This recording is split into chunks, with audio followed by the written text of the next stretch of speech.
Kev G weather overview, and we are in early January 2020. And if you are a snow lover, you are going to want to circle tonight on your calendar because it looks like these are the only snowflakes that we're going to see for the next 7 days, and probably even more in a widespread fashion. I think what you can expect tonight is a general 1 to 2 inches of snow between the hours of about 7 p.m. to about 2 a.m. I don't think this will affect the Wednesday morning commute. I think the system will be long gone. The biggest story for Wednesday is going to be the high winds in the wake of this developing coastal low. Now, this coastal low is going to develop too late to really give us a significant storm. Not so for the people up in New England. I think that for places in down east Maine, I think that there'll be a shot of pretty significant snow, and even parts of Massachusetts and coastal New Hampshire. Now, as we take a look at the radar off the Penn State EWAL site, we see that the snow is breaking out across Philadelphia and Trenton. Now, the further south you go, the more rain mixes in. But the air is pretty cold aloft. Now, when you have cold air aloft like this, several thousand feet above us, that can produce, some snow and accumulating snow. But this storm is just not going to get organized enough in time to give us a real headache. So this will be a pleasant, light snowfall. For most people, it'll be after the evening rush.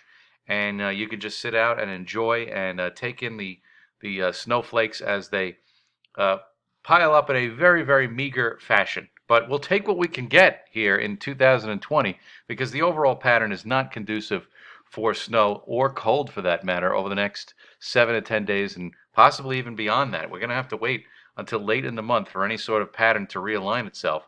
So when we take a look at the day-to-day off of Tropical Tidbits and the GFS site, the GFS model rather, we see this system scooting through, and you notice how when it gets off the coast, it starts to blossom, but it's too late. It only gives us a coating to a couple inches of snow at the most. And again, this is basically falling from tonight, 7 o'clock tonight, through about early Wednesday morning, but it'll shut off before the before the morning commute starts Wednesday. And then for Wednesday, it's just windy and it turns chilly. Now, Wednesday and Thursday are going to be notable days for the fact that A, it's going to be very windy on Wednesday with gusts up to 50 miles an hour.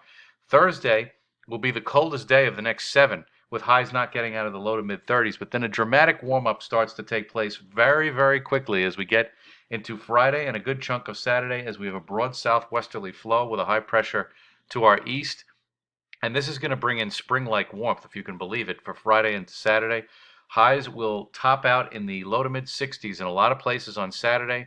And we'll be dealing with a lot of cloud cover, but if you can handle the clouds, you will be basking in temperatures that are in the upper 50s to low 60s, and not much of a disparity at night, especially Saturday night, because of all the aforementioned cloud cover. The temperatures are just going to have nowhere to go as this air mass just basically lingers over the area for much of the weekend. And then by Saturday night, rain moves in. It could be heavy at times. We might even see a thunderstorm in some places for Saturday night into Sunday as this cold front moves through. But the temperatures only get knocked back down a little bit. In fact, our normal high this time of year is in the upper 30s to low 40s. We're going to be looking at daytime highs next week, probably around 50 for the most part, as this system moves through. And then more rain may try to develop next Tuesday or into Tuesday night, but that's a little bit of the ways off. What's not ways off is the temperature forecast off of Weather Underground. Look at this.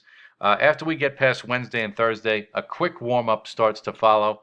And by quick, I mean that warm air will rush in on Friday, and it will linger through much of the weekend. Sunday, we'll have rain to deal with early in the day. Saturday should just be mainly cloudy until that rain moves in at night. Monday, 46. Tuesday, 48. Wednesday, 48. So we really don't even have any type of formidable winter weather to deal with. And when we take a look at the Climate Prediction Center, this is all the way out to January 21st, and they have a high probability of above normal temperatures across the eastern part of the United States, with a pretty good probability of cold, wintry weather staying locked in to the western and north central part of the United States. So that's basically where we're at. And once we get past these cold days, Wednesday, Thursday, we will have mild weather for the weekend and on into next week.